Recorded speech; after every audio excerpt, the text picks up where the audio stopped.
Hello, everybody, and thank you for tuning in to the Liberty Report.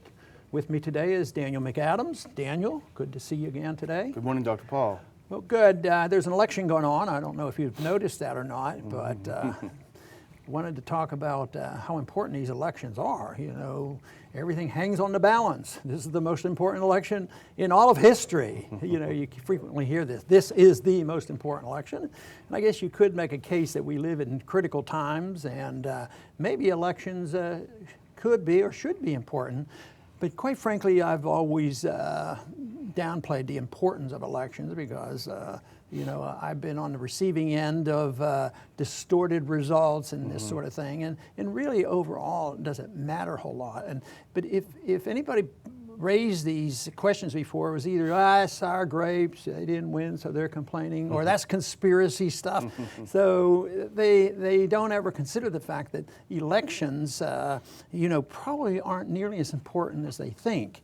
And I think very often that we put way too much emphasis on, is it going to be a Republican president or a Democrat president?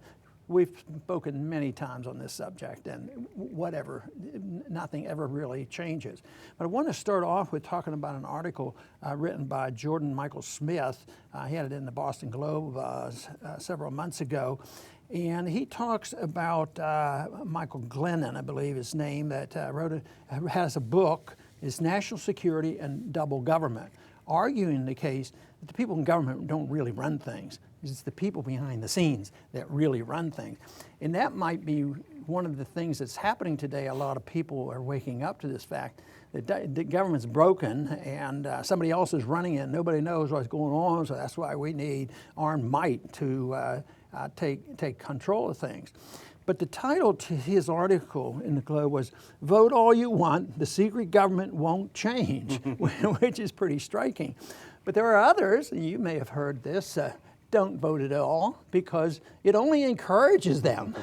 Obviously, I have a somewhat different position because I thought voting was a worthwhile venture to try to change people's minds rather than thinking that my election was going to change the world.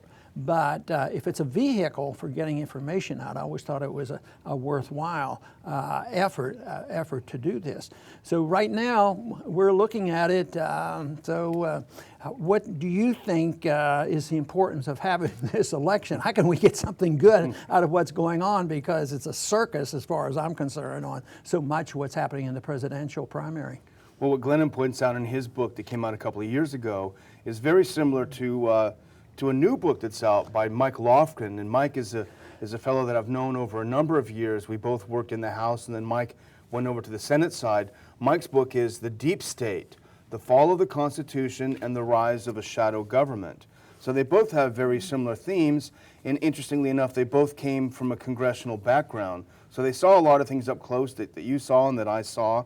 And the point that Mike makes in a recent interview in Salon magazine is that, you know, despite how the title may sound, this is not a conspiracy about a secret government. This operates in broad daylight, you know, the military-industrial complex, the Pentagon, contractors, the Homeland Security apparatus, Treasury, Justice Department, the courts, FISA.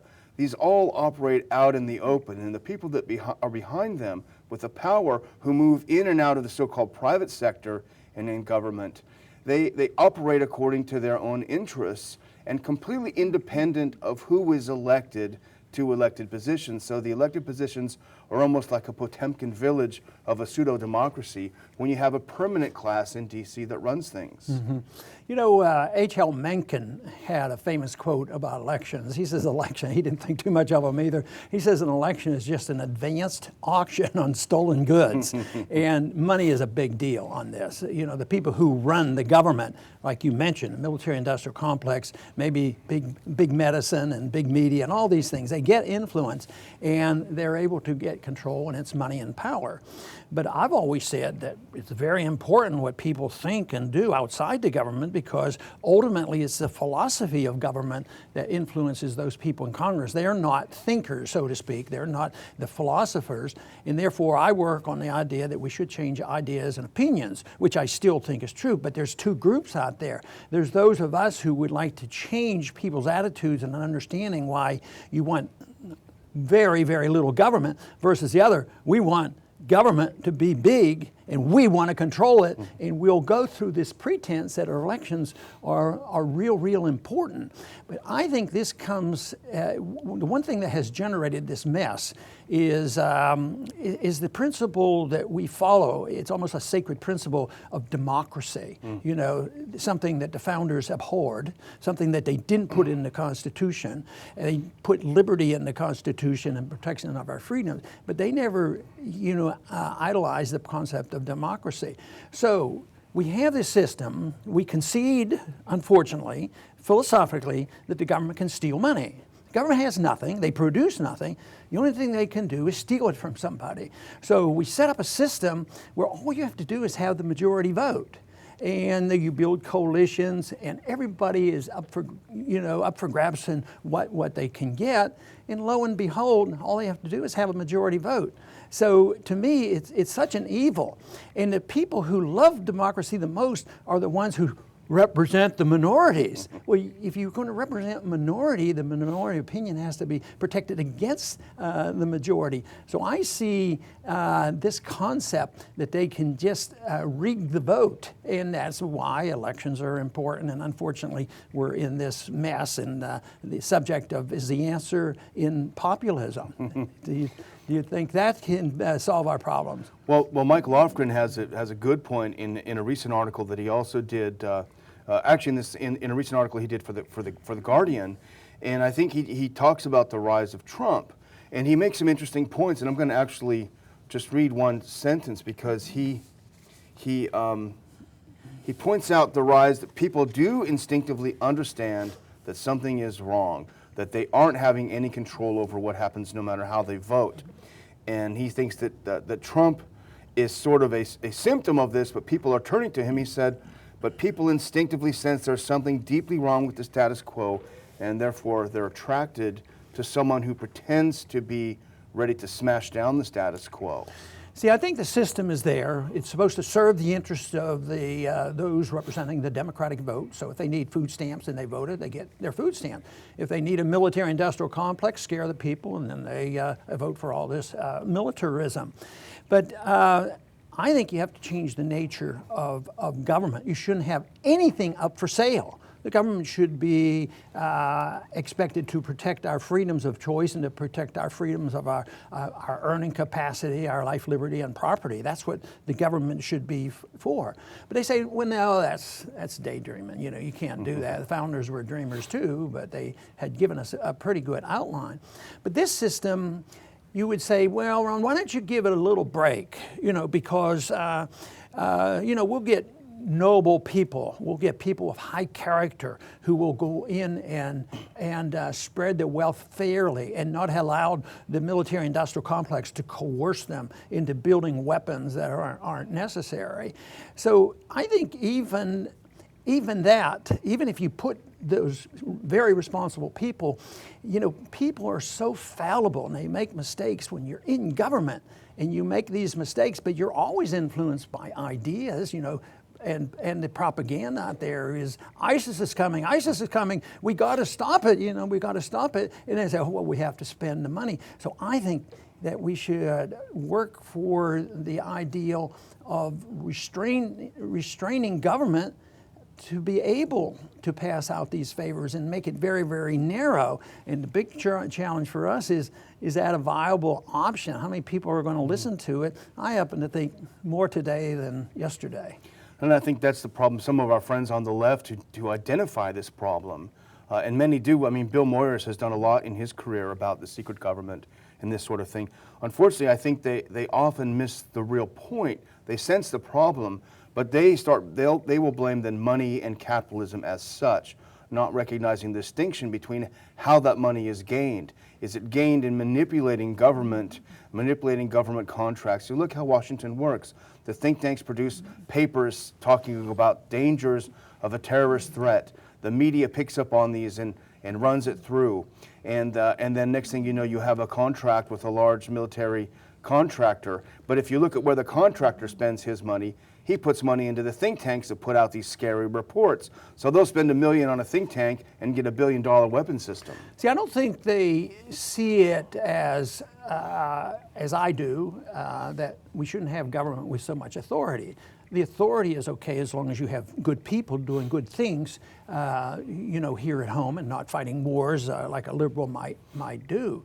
But they do not accept this principle. We have some very good allies on the war issue, but they would use more government authority, you know, to steal from one group and give to another, and saying, well, it's necessary, it has to be fair, and look at what would happen if you didn't have socialism and welfarism and having a fair system of redistribution.